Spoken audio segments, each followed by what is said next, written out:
আসসালামু আলাইকুম। মেয়েরা, আশা করি আল্লাহর রহমতে ভালো আছো। তো আজকের যে অনলাইন ক্লাস, সে অনলাইন ক্লাসে আমি একটা নতুন চ্যাপ্টারের উপরে কিছু আলোচনা করব। যদিও ইলেকট্রোকেমিস্ট্রির যে লাইভ ক্লাস সেটা হচ্ছে, তথাপি সেটা যদিও সলভ ক্লাস, আজকে যে চ্যাপ্টারের উপরে আলোচনা করব সেটা তোমরা হয়তো ইতিপূর্বে দেখছো। Second paper fifth chapter economic chemistry, অর্থনৈতিক রসায়ন। সেখানে টপিকটা হইতেছে ইউরিয়া শিল্পের মূলনীতি ও তার দূষক। তো তার আগে অর্থনৈতিক রসায়ন নিয়ে দু চারটি কথা। তোমরা বুঝতে পারতেছ যে রসায়ন যে বিষয়টা, সেটা রিয়াকশন, বিক্রিয়া রিলেটেড সাথে অর্থনীতি। কখনো এই রসায়ন চলে যায় ইলেকট্রিসিটি সাথে, তখন চলে যায় ইলেকট্রোকেমিস্ট্রি। পরিমাপের ক্ষেত্রে চলে যায় কোয়ান্টিটিভ কেমিস্ট্রি, পরিমাণগত রসায়ন। ঠিক তেমনি রাসায়নিক কর্মকাণ্ডের সাথে অর্থনীতির যে সম্পর্ক, সেটা হইতেছে অর্থনৈতিক রসায়ন, ইকোনমিক কেমিস্ট্রি। আমি বলবো রাসায়নিক কর্মকাণ্ড দেশ ও জাতির অর্থনীতিতে ব্যাপক ভূমিকা রাখে। তাই রাসায়নিক কর্মকাণ্ডের সাথে অর্থনীতির যে সম্পর্ক, সেটা হইতেছে অর্থনৈতিক রসায়ন, দ্যাট মিনস ইকোনমিক কেমিস্ট্রি। এখন রাসায়নিক কর্মকাণ্ড বলতে আমি বুঝবো বা আমরা বুঝবো রসায়ন শিল্পকে। এখন এই রসায়ন শিল্প কত ধরনের হতে পারে? অনেক হতে পারে। রসায়ন শিল্পই রাসায়নিক কর্মকাণ্ড, আর রসায়ন যে শিল্প হতে পারে সেটা কাঁচ শিল্প, সিমেন্ট শিল্প, পেপার শিল্প, সার শিল্প, ইউরিয়া শিল্প। তারই আদলে আমি একটা রসায়ন শিল্পের মূলনীতি এবং দূষক নিয়ে আলোচনা করব। ফার্স্ট মূলনীতি, দেন এই ইউরিয়া শিল্পের দূষক নিয়ে আমি আলোচনা করব। তো মেয়েরা মনোযোগী হও, আমি শুরু করতেছি।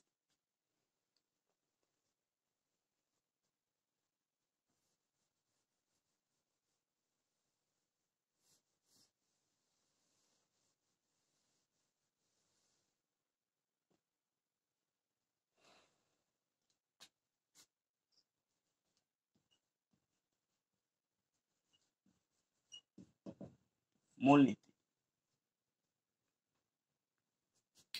এই মূলনীতিকে দুটি বিক্রিয়ার মাধ্যমে, দুটি স্টেপে দেখানো হয়, দুটি ধাপে দেখানো হয়। যদিও আমি এখন কথা বলি যে ইউরিয়া শিল্পের কাঁচামাল কি, র ম্যাটেরিয়াল কি।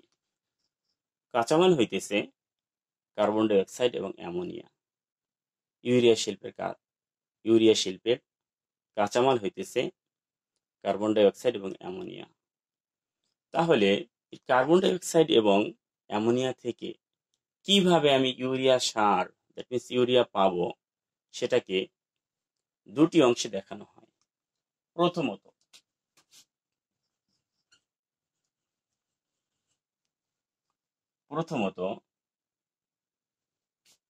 কার্বন ডাই অক্সাইড এবং অ্যামোনিয়া এর মিশ্রণকে, প্রথমত কার্বন ডাই অক্সাইড এবং অ্যামোনিয়া এর মিশ্রণকে 150 থেকে 200 atm চাপে বা চাপ সহ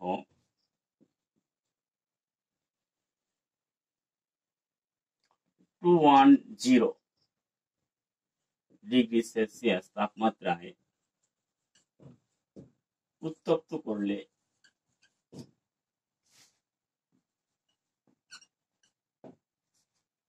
অ্যামোনিয়াম কার্বামেট পাওয়া যায়। অ্যামোনিয়াম কার্বামেট পাওয়া যায়। যেমন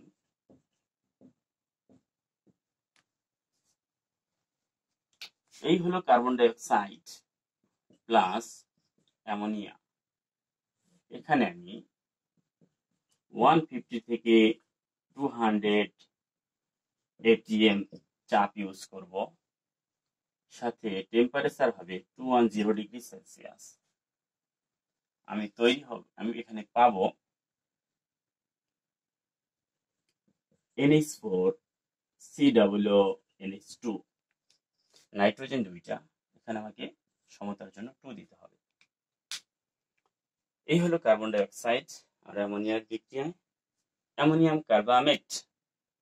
সেখানে অক্সিজেন দুইটা, এখানে অক্সিজেন দুইটা, কার্বন একটা, হাইড্রোজেন আছে 3 দুগুণে 6টা, 4 আর 2 6টা।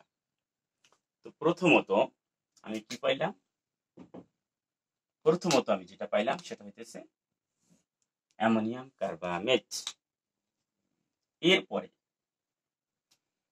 এই উৎপন্ন অ্যামোনিয়াম কার্বামেটকে সুনির্দিষ্ট নিয়ামক দ্বারা প্রভাবিত করে আমি ইউরিয়া তৈরি করব।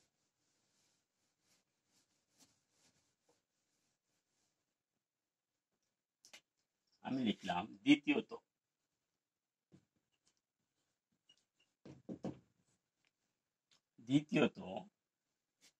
উৎপন্ন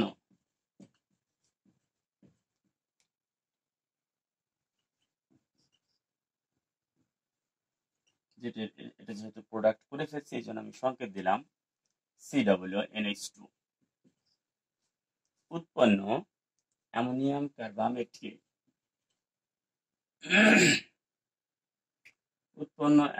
কার্বামেটকে আমি 300 atm চাপ এবং 150 ডিগ্রি সেলসিয়াস তাপমাত্রায় উৎপন্ন এত চাপ এবং এত তাপমাত্রায় উত্তপ্ত করলে ইউরিয়া পাওয়া যায়।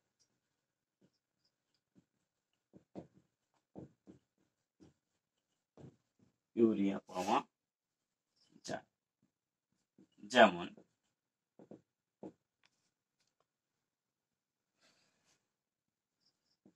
NH4 COONH2, এটা থেকে আমি পাবো 150 ডিগ্রি,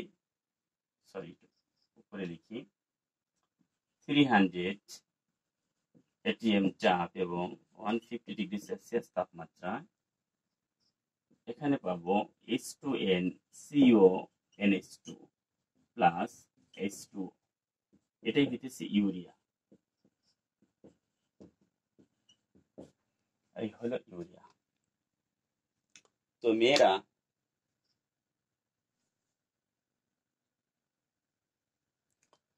তোমরা হয়তো বুঝতে পারছো যে প্রথম ইউরিয়া তৈরির সময় প্রথমত আমি কি করছি? অ্যামোনিয়াম কার্বামেট তৈরি করছি।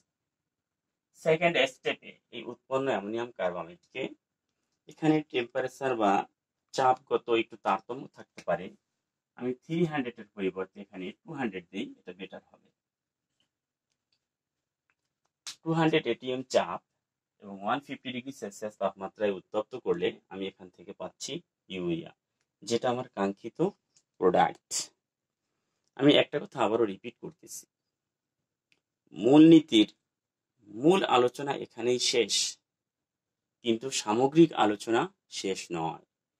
কারণ আমি কাঁচামাল হিসেবে যদিও কার্বন ডাই অক্সাইড এবং অ্যামোনিয়াকে ব্যবহার করেছি এবং ইউরিয়াও পেয়েছি, কিন্তু যে কার্বন ডাই অক্সাইড এবং অ্যামোনিয়া তার সোর্স কি এটা জানতে হবে, তার উৎস কি, কিভাবে আমি কার্বন ডাই অক্সাইড পাবো, কিভাবে আমি কার্বন ডাই অক্সাইড পাবো, কিভাবে আমি অ্যামোনিয়া পাবো। তো ব্যাপারটি হলো, দেখো সেটা সামগ্রিক ব্যাপারটা নিয়ে আমি একটু আলোচনা করতেছি।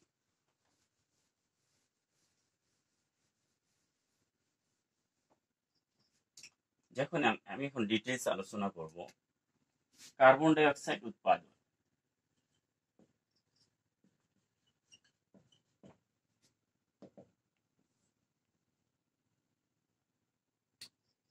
যেমন CH4 মিথেন কি, CH4 মিথেন প্রাকৃতিক গ্যাস, মিথেন এবং H2O কে নিকেল প্রভাবকের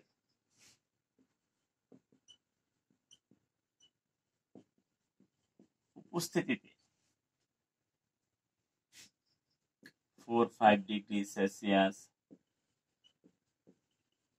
তাপমাত্রা প্রয়োগ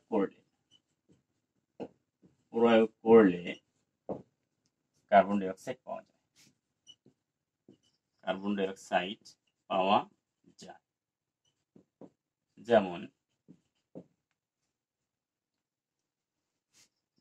CH4 মিথেন প্লাস H2O, এখানে থাকবে নিকেল প্রভাবক এবং 450°C তাপমাত্রা, এখান থেকে তৈরি হবে কার্বন ডাই অক্সাইড। অক্সিজেন দুইটা, সুতরাং এখানে 2 দিতে হবে। তো এখানে আমি কার্বন ডাই অক্সাইড পেয়েছি, যেটা মুখ্য প্রোডাক্ট, যেটা আমার কাঙ্ক্ষিত প্রোডাক্ট। সাথে এখানে 4-4-8, দ্যাট মিনস 4 অণু হাইড্রোজেন গ্যাসও তৈরি হবে। মেয়েরা বিষয়টিকে একটু বুঝে নাও, সেটা হলো যে কার্বন ডাই অক্সাইড কেন শিখতে হবে। কারণ তুমি যখন কাঁচামাল হিসেবে কার্বন ডাই অক্সাইডকে নিয়েছো, সেই কার্বন ডাই অক্সাইড তো একটা প্রসেস অনুযায়ী তোমাকে তৈরি করে নিতে হবে, সুতরাং এটাও মূলনীতির একটা অংশ।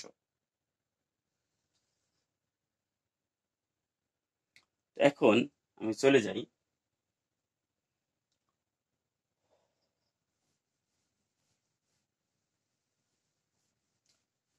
অ্যামোনিয়া উৎপাদন, অ্যামোনিয়া তৈরি।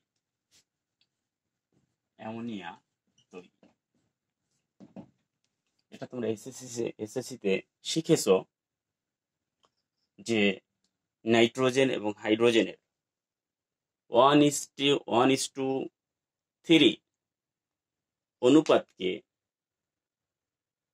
নিয়ামকের উপস্থিতিতে 1:3 অনুপাত নাইট্রোজেন এবং হাইড্রোজেনের 1:3 অনুপাত মিশ্রণকে নিয়ামকের উপস্থিতিতে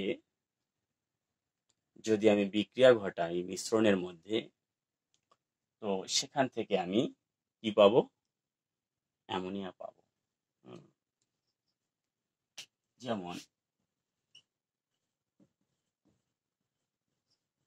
নাইট্রোজেন এবং হাইড্রোজেন এর 1:3 অনুপাতের মিশ্রণকে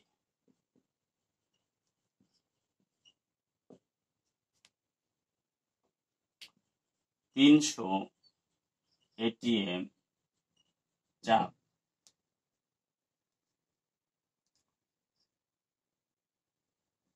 500 ডিগ্রি সেলসিয়াস তাপমাত্রায়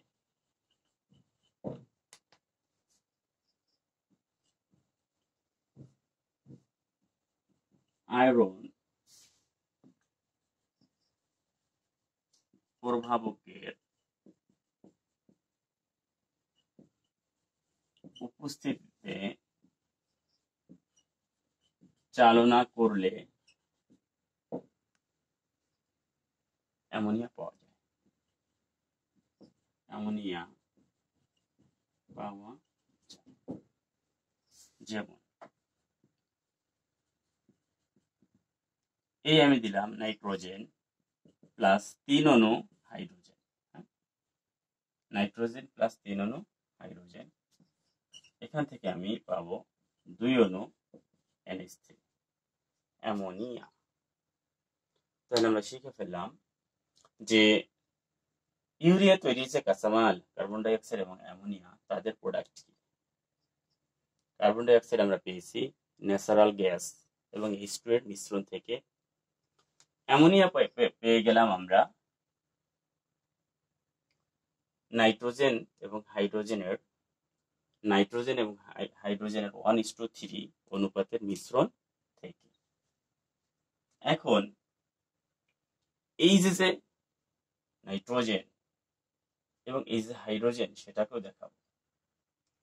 এর আগেরটা যেটা ছিল কার্বন ডাই অক্সাইডের ক্ষেত্রে ন্যাচারাল গ্যাস, ভালো কথা, ন্যাচারাল গ্যাস প্রাকৃতিক সম্পদ হিসেবে পাওয়া যায়, H2O তো অ্যাভেলেবল। তো এক্ষেত্রে আবার নাইট্রোজেন এবং হাইড্রোজেনকে তো শুধু নাইট্রোজেন এবং হাইড্রোজেনকে স্বাভাবিক অবস্থায় পাওয়া মুশকিল। এই জন্য আমি দেখাবো যে নাইট্রোজেন এবং হাইড্রোজেনকে আমরা কিভাবে পেয়ে থাকি। আমি বলবো নাইট্রোজেনের পরিমাণ বায়ুতে সবচাইতে বেশি। বায়ু একটি মিশ্র পদার্থ, তোমরা ক্লাস 8 থেকে পড়ে আসছো। তো এই যে নাইট্রোজেন তার পরিমাণ বায়ুতে সবচাইতে বেশি। আবার হাইড্রোজেনের যে ব্যাপারটা সেটাও বিভিন্ন জায়গায় আছে, এটা বাই প্রসেস আমাকে বের করে নিতে হবে। যেমন দেখো, আমি নাইট্রোজেন এবং হাইড্রোজেন দুটোই দেখাচ্ছি।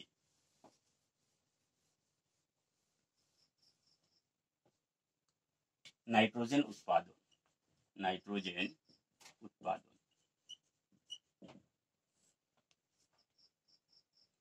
বায়ু মানেই মিশ্র পদার্থ,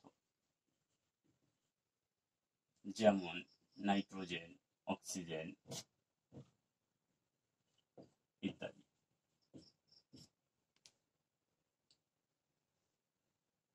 তো বায়ুর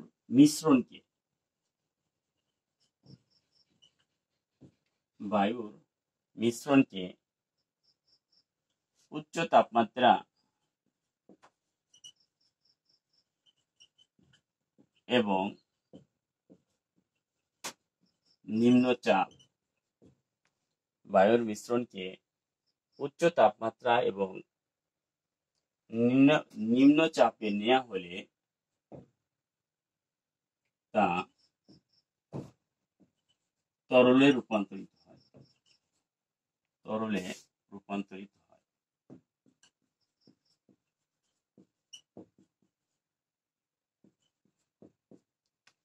উৎপন্ন তরল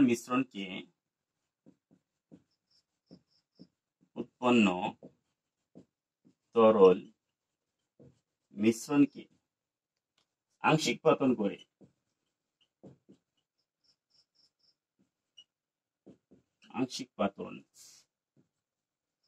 প্রণালীতে আলাদা করা হয়।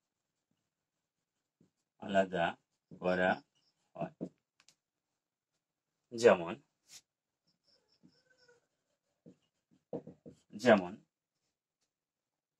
আমি লিখলাম বায়ু, জাস্ট একটা কমন সিস্টেমে দেখাই দিচ্ছি আমি।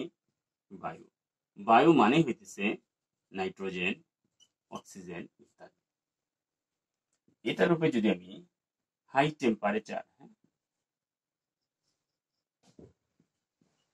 উচ্চ তাপমাত্রা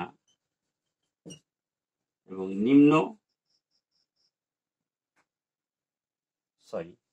ভুল করে ফেলছি, উচ্চ চাপ হবে,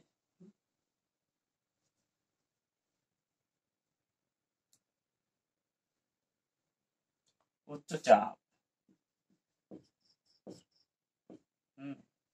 এবং নিম্ন তাপমাত্রায়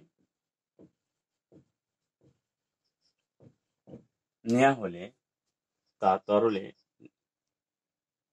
নেওয়া হলে, একটু মনোযোগী হও, বায়ুর মিশ্রণকে উচ্চ চাপ এবং নিম্ন তাপমাত্রায় নেওয়া হলে তা তরলে রূপান্তরিত হয়। উৎপন্ন তরল মিশ্রণকে আংশিক পাতন প্রণালীতে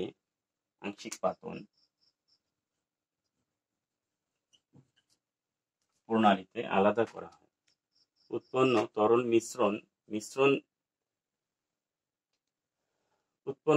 মিশ্রণকে আংশিক পাতন প্রণালীতে আলাদা করা হয়।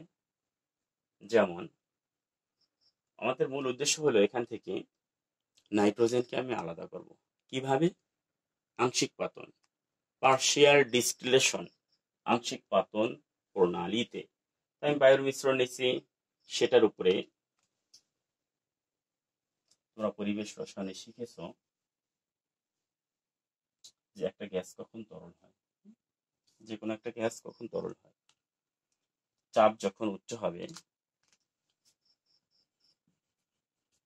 এবং নিম্ন তাপমাত্রা। উচ্চ চাপ এবং নিম্ন তাপমাত্রায় আমি কি পাইছি? তরল বায়ু।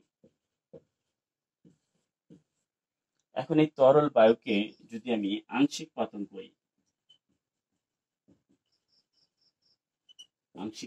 করি, এখান থেকে আমি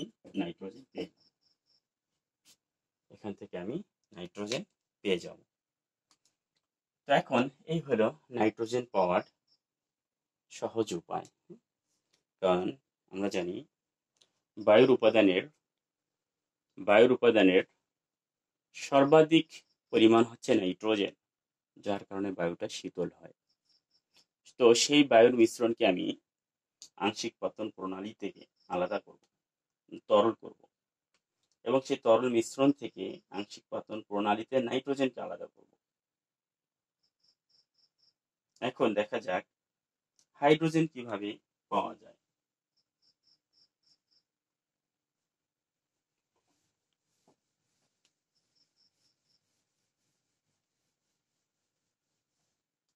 হাইড্রোজেন উৎপাদন,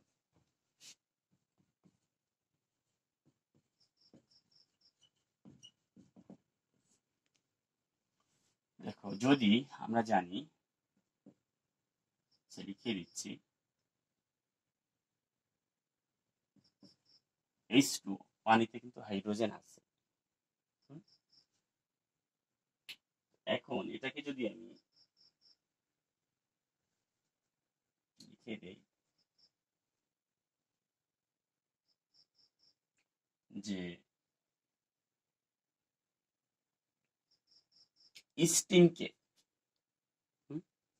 স্টিম যেটা, সেই স্টিমকে যদি আমি কি করব, আয়রনের মধ্যে দিয়ে চালনা করব, তখন আমরা সেখানে হাইড্রোজেন পাব।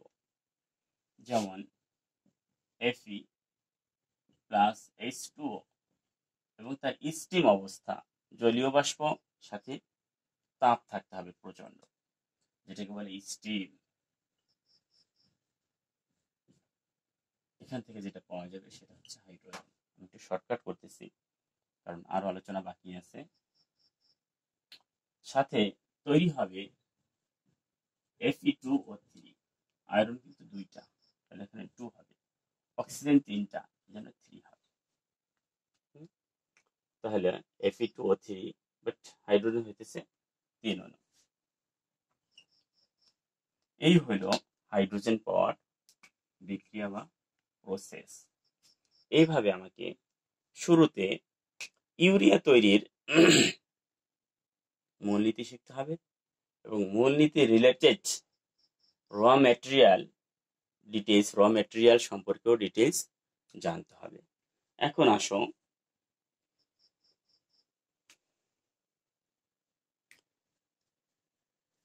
আসো যে ইউরিয়া শিল্পের দূষক।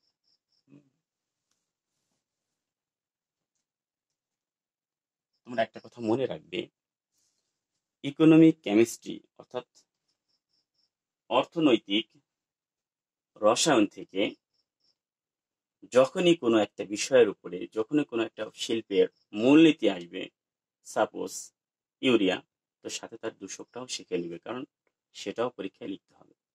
আবার যখন আসবে সিমেন্ট তৈরির মূলনীতি, সাথে তোমাকে শিখতে হবে সিমেন্ট শিল্পের দূষক।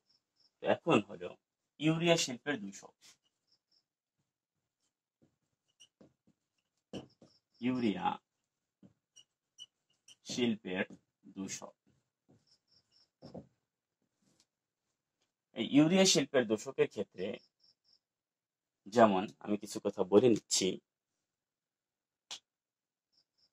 এই ইউরিয়া শিল্পে যে বর্জ্য তৈরি হয়, যে বর্জ্যটা তৈরি হবে, এই বর্জ্যটা মাটি, পানি এবং বায়ুর মিশ্রণ ঘটায়। এই বর্জ্যটা কয় ধরনের দূষণ ঘটায়, মিশ্রণ বলছিলাম। এই বর্জ্যটা, ইউরিয়া শিল্পের যে বর্জ্যটা, সেটা মাটি, পানি এবং বায়ু, এই তিনটি জিনিসেরই দূষণ ঘটায়। তাহলে এখান থেকে একটা কথা আমরা বলতে পারি যে এই যে বর্জ্য, সেটারও ধরন হচ্ছে তিনটা।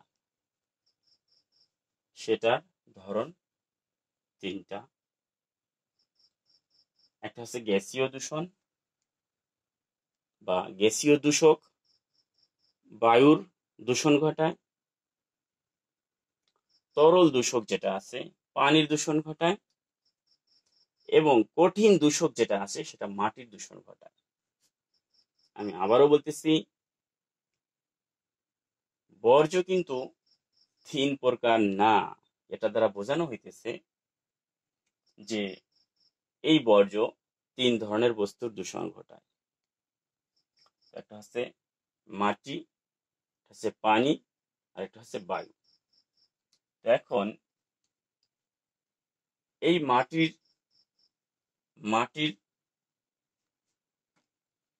মাটির দূষণ যারা ঘটায়, তাদেরকে কঠিন দূষক বলা হয় বা কঠিন বর্জ্য বলা যায়। কি বলতে পারি আমি? কঠিন দূষক।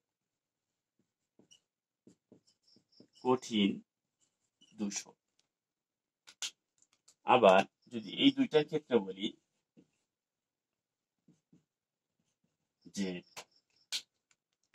পানির দূষণ, যে ইউরিয়া শিল্পের যে বর্জ্যটা তৈরি হয়, সেটা হচ্ছে, আমি তাকে বলতে পারি তরল দূষক।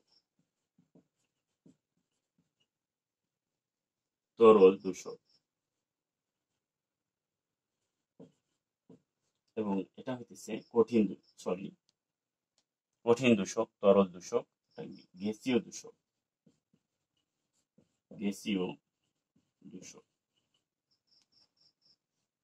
এখন আমি এই কঠিন দূষক, তরল দূষক এবং গ্যাসীয় দূষক, এই তিনটা নিয়ে আমি কথা বলব। নাম্বার 1 কঠিন দূষক, নাম্বার 2 তরল দূষক এবং নাম্বার 3 হইতেছে গ্যাসীয় দূষক। এই তিন ধরনের দূষক নিয়ে আমি এখন তোমাদের সামনে কিছু আলোচনা করব। তোমরা মনোযোগী হও এবং বিষয়গুলোকে আয়ত্ত করার চেষ্টা করো।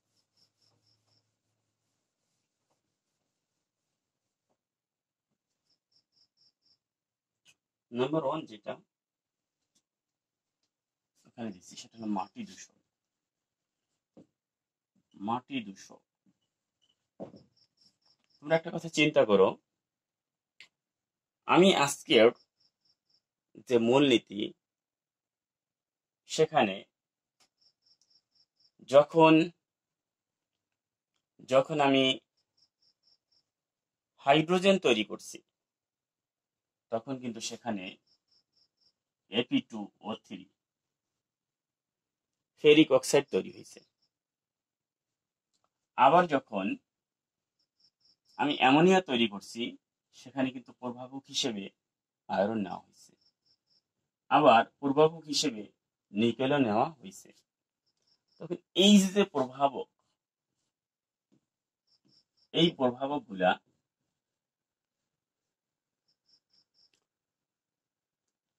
প্রভাবকগুলা একটা পর্যায়ে মিনিমাইজ হতে হতে একটা পর্যায়ে সে আর মিনিমাইজ হয় না। তখন সে বর্জ্য হিসেবে পরিবেশ, দ্যাট মিন্স মাটির দূষণ ঘটায়। সে পানিতে গেলে পানিরও দূষণ ঘটাবে, কিন্তু দূষকটা কিন্তু কঠিন দূষক। তো এরা কি করে, পরিবেশে মিশ্রিত হয়ে পরিবেশের দূষণ ঘটায়। 2 নম্বর যেটা, সেটা হইতেছে তরল দূষক। তরল দূষক, এখন এই তরল দূষক কারা?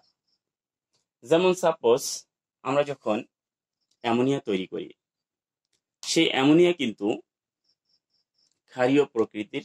এটা তোমরা অর্গানিক কেমিস্ট্রি থেকে জানছো, অ্যামোনিয়া ক্ষারীয়। তো অ্যামোনিয়া একটা ক্ষারক।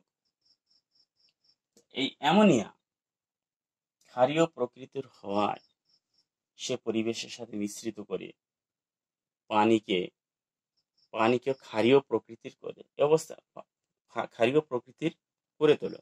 এমত অবস্থায় সেখানের যে জলজ প্রাণী বা জলজ উদ্ভিদ আছে, তাদের স্বাভাবিক জীবন ধারণে, স্বাভাবিক চলাচলে বিঘ্ন ঘটায়। এছাড়াও এই যে অ্যামোনিয়া সে পানিতে যায় এবং এই দুইটা বাই ব্যাকটেরিয়ার প্রভাবে এখান থেকে নাইট্রাস অ্যাসিড তৈরি হয়। এই উৎপন্ন নাইট্রাস অ্যাসিড মাটিতে বিদ্যমান বিভিন্ন লবণের সাথে বিক্রিয়া করে এখান থেকেই নাইট্রেট লবণ তৈরি করে, যেমন CaNO3 এই নাইট্রেট লবণটা তৈরি করলো। এই নাইট্রেট লবণ একটা পর্যায়ে উদ্ভিদের দেহে প্রবেশ করে। তো আমরা যে সকল উদ্ভিদকে শাকসবজি বা বিভিন্নভাবে খেয়ে থাকি, তখন সেই উদ্ভিদের দেহে যখন ক্যালসিয়াম নাইট্রেটটা যায় সিস্টেম ওয়াইজ, সেটা কিন্তু মানুষের শরীরেও প্রবেশ করে এবং তা যখন মাত্রাতিরিক্ত হয়, তখন একটা রোগ সৃষ্টি হয়। সেই রোগটার নাম হইতেছে ব্লু বেবি সিনড্রোম। সেই রোগটার নাম হইতেছে ব্লু বেবি সিনড্রোম। এখান থেকে একটা ডিজিজ তৈরি হয়, সেই ডিজিজটার নাম হইতেছে কি, ব্লু বেবি সিনড্রোম। এমনকি কখনো কখনো সে ক্যান্সার সৃষ্টিতেও ভূমিকা রাখে, মানে ক্যান্সার সৃষ্টির জন্য দায়ী। তো এই হলো তরল দূষক হিসেবে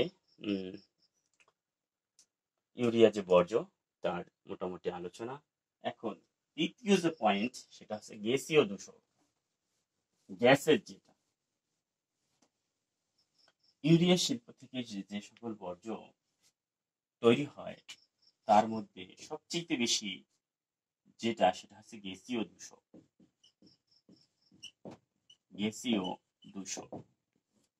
এই গ্যাসীয় দূষকের ভিতরে যদি আমি আলোচনা করি, নাম্বার 1, সেখানে তৈরি হয় carbon die oxide. Carbon die oxide কিন্তু কাঁচামালও বটে, কিন্তু এখানে মিসইউজ হয়। 100% কখনো ইউজ করতে পারে না। তো কিছু পরিমাণ কার্বন ডাই অক্সাইড পরিবেশে চলে যায়, এবং এই কার্বন ডাই অক্সাইড আমরা খুব ভালো করে জানি সে বৈশ্বিক উষ্ণায়নের জন্য দায়ী। বায়ুমণ্ডলের তাপমাত্রাকে কার্বন ডাই অক্সাইড বৃদ্ধি করে। তো বায়ুমণ্ডলের তাপমাত্রা যখন বৃদ্ধি করে, তখন একটা সিস্টেমে উত্তরাঞ্চলের, দ্যাট মিনস মেরু অঞ্চলের বরফ গলতে থাকে, এবং সেটা একটা পর্যায়ে সমুদ্রের সমুদ্রের পানির পরিমাণ, অর্থাৎ সমুদ্রের পানির যে লেভেল, সেটা উপরে নিয়ে আসে। এমত অবস্থায় যেসব দেশ নিম্নাঞ্চল, ওইসব দেশ প্লাবিত হয়। তো সেখানকার যে মানব জাতি, সেখানকার পশু পাখি, সবাই তখন এই পানিতে সাফার হয়। এখন এই হলো কার্বন ডাই অক্সাইডের মোটামুটি একটু আলোচনা। নাম্বার 2 যেটা হইতেছে, সেটা হইতেছে নাইট্রোজেনের যে অক্সাইড আছে, এক্স দ্বারা ডিজিট 1 2 3, এক্স ইকুয়াল টু 1 হলে নাইট্রিক অক্সাইড, 2 হলে নাইট্রোজেন ডাই অক্সাইড, 3 হলে নাইট্রোজেন ট্রাই অক্সাইড। তো এই যে নাইট্রোজেনের অক্সাইড, সে কি করে? সে পানির সাথে বিক্রিয়া করে কখনো HNO2 তখন কখনো HNO3 তৈরি করে। এবং যখন এই নাইট্রোজেনের অক্সাইড বাতাসের জলীয় বাষ্পের সাথে বিক্রিয়া করে নাইট্রাস অ্যাসিড অথবা নাইট্রিক অ্যাসিড তৈরি করলো, একটা পর্যায়ে কিন্তু সে আর বায়ুমণ্ডলে থাকে না, বৃষ্টির পানির সাথে ভূপৃষ্ঠে চলে আসে, এবং সেখানে অ্যাসিড রেইন, যেটাকে বলা হয়, অ্যাসিড রেইনের মাধ্যমে সে ভূপৃষ্ঠে জলজ প্রাণীর ব্যাপক ক্ষতি করে থাকে। এই হলো মোটামুটি আলোচনা। 3 নম্বরে যেটা আসতেছে, সেটা হলো যেমন সালফারের অক্সাইড। সাপোজ এখানে আমি যদি ধরি সালফারের অক্সাইড হিসেবে সালফার ডাই অক্সাইড হতে পারে, যেমন সালফার ডাই অক্সাইড অথবা সালফার ট্রাই অক্সাইড। এরা কি করে? এরাও আবার পানির সাথে বিক্রিয়া করে। পানির সাথে বিক্রিয়া করে অ্যাসিড রেইন তৈরি করে।